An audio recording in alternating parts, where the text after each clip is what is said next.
द्वारका के राजमहल में उस दिन असामान्य निस्तब्धता थी। समुद्र की लहरें सामान्य से अधिक प्रचंड थीं, मानो प्रकृति किसी अनहोनी का संकेत दे रही हो। श्री कृष्ण की आंखों में उस सुबह एक अजीब सी बेचैनी थी। वे राजकाज से उठकर अकेले समुद्र तट पर जा खड़े हुए। हवा उनके केसों से खेल रही थी, पर मन किसी अनदेखे आह्वान की ओर खींच रहा था। अचानक गहरे ध्यान के बीच एक नाम उनके भीतर उभर आया, श्रीकंठ। श्रीकंठ एक तपस्वी, जिसका नाम साधारण जनमानस मुश्किल से ही जानता था। वह ऋषि न भीतर किसी आश्रम का हिस्सा थे, न ही किसी राज दरबार का। वे उन विरल योगियों में थे जो महर्षि व्यास के समय के भी पहले से वन के मध्य एक प्राचीन वृक्ष के नीचे ध्यान साधना करते रहे थे। माना जाता था कि उनकी उपस्थिति से ही वह वन शांति से श्वास लेता था। कहते हैं कि जो भी वहां पहुंचता उसे हवा में एक अनजानी सुगंध महसूस होती, मानो जंगल स्वयं स्वागत कर रहा हो। पर वहां तक पहुंच पाना आसान नहीं था। दिशाएं वहां धोखा देती थीं और केवल वही पहुंच सकता था जिसे ऋषि की इच्छा हो। श्री कृष्ण ने उसी क्षण निर्णय लिया कि वे आज वन में श्रीकंठ ऋषि से मिलने जाएंगे। वे बिना किसी रथ, बिना किसी अंगरक्षक के सामान्य वेश में नगर से बाहर निकल पड़े। उनके चलने के साथ मार्ग स्वयं बनता चला गया, मानो प्रकृति जानती हो कि आज उसका अतिथि कौन है। वन का प्रवेश द्वार अजीब सा था, न तो घना न विरल, पर हवा में एक विचित्र स्थिरता थी, जैसे कोई शक्ति सबको शांति में बांधे हुए हो।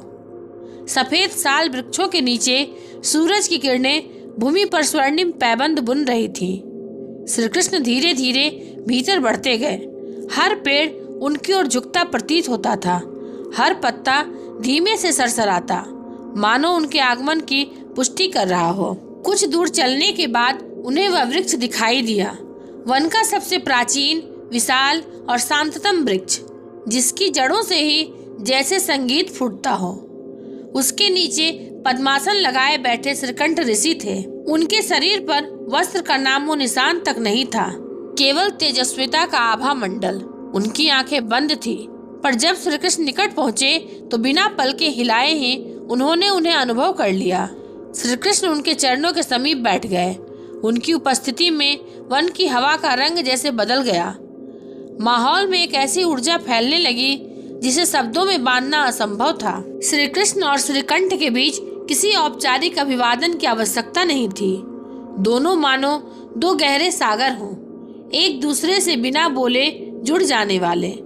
वर्षों से ऋषि एक ऐसी विद्या की प्रतीक्षा में थे जो केवल श्री कृष्ण जैसे योगेश्वर ही समझ सकते थे। कुछ देर मौन रहा, फिर श्रीकंठ ने शांत स्वर में कहा, जगत की हलचल बढ़ रही है। मनुष्यों की इच्छाएं वायु की तरह अस्थिर हो गई हैं, और जब इच्छा असंतुलित होती है तो धर्म का स्वर धीमा पड़ जाता है। श्री कृष्ण ने पेड़ की हिलती हुई शाखाओं को देखते हुए उत्तर दिया, दुनिया परिवर्तन चाहती है, पर परिवर्तन तब तक पवित्र नहीं होगा जब तक मन स्थिरता सीख न ले। ऋषि ने आंखें खोलकर श्री कृष्ण की ओर देखा। उनके नेत्रों में वर्षों का तप, तीक्ष्णता और करुणा एक साथ दिखाई दे रही थी। स्थिरता मनुष्य उसे खोजता नहीं, उससे डरता है, ऋषि बोले, और यही डर आने वाले समय को संकट में बदल देगा।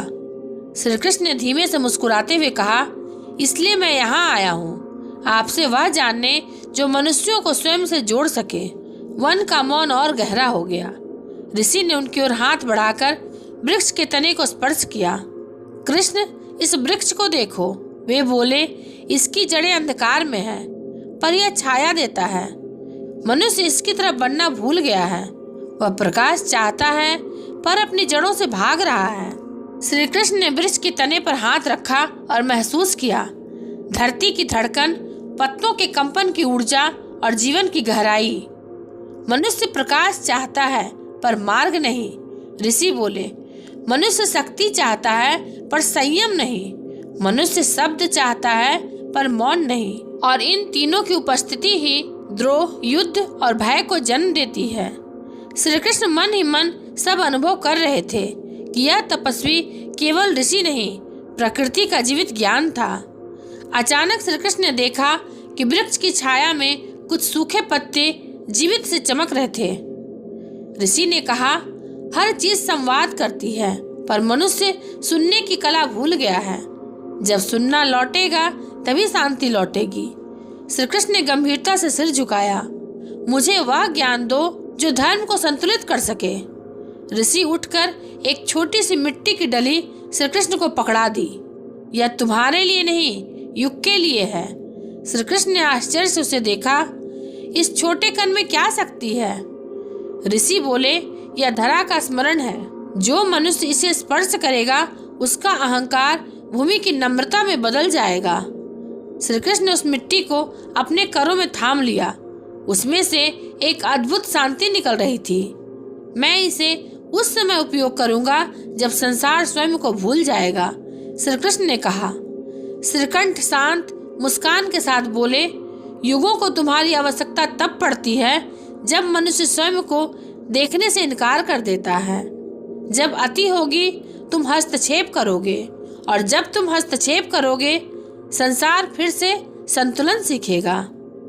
श्री कृष्ण ने ऋषि के चरण स्पर्श किए। आपने वह दिया है जो प्रार्थना में भी नहीं मिल सकता। श्रीकंठ ने आकाश की ओर देखते हुए कहा, एक दिन लोग मुझे भूल जाएंगे, पर तुम्हारा यह ज्ञान संसार को दिशा देगा। मेरी उपस्थिति स्मृति में नहीं, तुम्हारे कर्मों में जीवित रहेगी। श्री कृष्ण धीरे से उठे। वन की हवा और भी शांत हो गई। वे मुड़कर चले तो लगा जैसे वन स्वयं एक श्वास लेकर उन्हें विदा दे रहा हो। पीछे वृक्ष के नीचे श्रीकंठ फिर ध्यान में लीन हो गए, मानो पूरे जगत का मौन उन्हीं की शरण में समा गया हो। द्वारका लौटते समय श्री कृष्ण के हाथ में वह मिट्टी का कण अब केवल मिट्टी नहीं था, वह धरा की स्मृति, ऋषि की ऊर्जा और भविष्य के युग का संदेश था। श्री कृष्ण जानते थे यह मुलाकात साधारण नहीं थी। इतिहास इसे नहीं लिखेगा, पर उनका हृदय इसे सदैव याद रखेगा। अगर आपको यह वीडियो अच्छा लगा हो तो इसे लाइक, शेयर और सब्सक्राइब अवश्य करेंगे। अंत तक देखने के लिए आपका धन्यवाद।